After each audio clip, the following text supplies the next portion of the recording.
For you? A satisfying day, James. We did see the market open strongly this morning off some positive leads we received overnight from the US.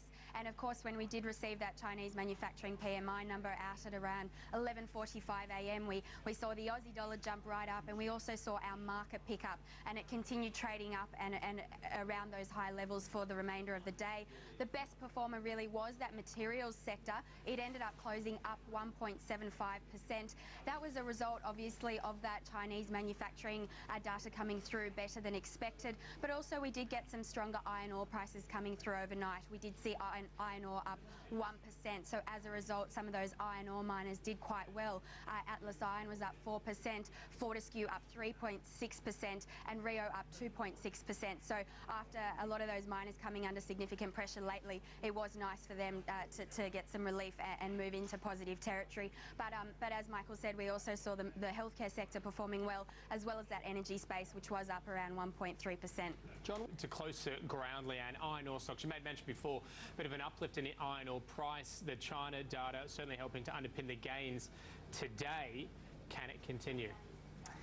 Well, James, it certainly has been a positive day, really as a result of that iron ore price picking up and that Chinese manufacturing data. However, there is a little bit of uncertainty around at the moment around media speculation as well.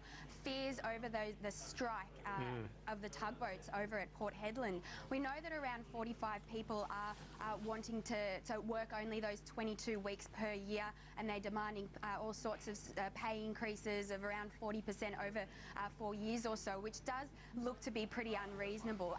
But we know that Fortescue has asked Fair Work Commission to block the strike, and we do know that BHP is also prepared to step in if this does get worse. But we do think that there are a few ramifications of this. Firstly, in the short term, we do think this does provide a lot of uncertainty and volatility. We know that it is going to be a driver of that iron ore price, so we do think there potentially could be a bit of uncertainty in the short term for some of those iron ore miners. But in the long term, it could potentially be huge ramifications for iron ore miners. We know that BHP has warned that the strike could halt its entire Pilbara mining operations and transport systems.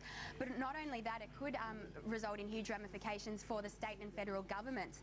We know that there's about $100 million that leaves Port Hedland each day, so could have significant ramifications. Looking at the other side of things, though, it could be a positive for that iron ore price.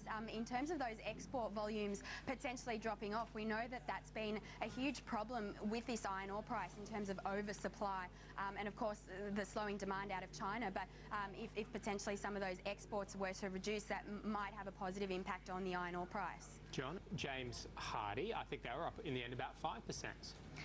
They were. James Hardie came out with a very strong full-year result today. They were up around 5.7% on the close today.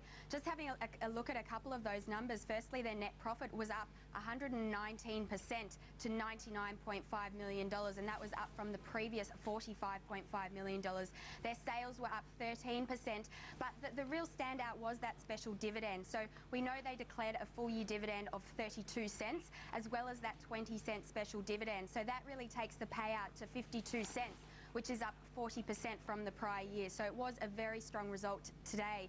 Our outlook on the stock, we know that the US over there, their earnings are highly leveraged to a recovery in the US, and we do expect to see a recovery. And obviously over here in Australia as well, we are expecting to see a recovery in the residential housing market as well. We know that James Hardie is highly leveraged to a recovery in that. So we do remain positive on the outlook for the US and Australia as well.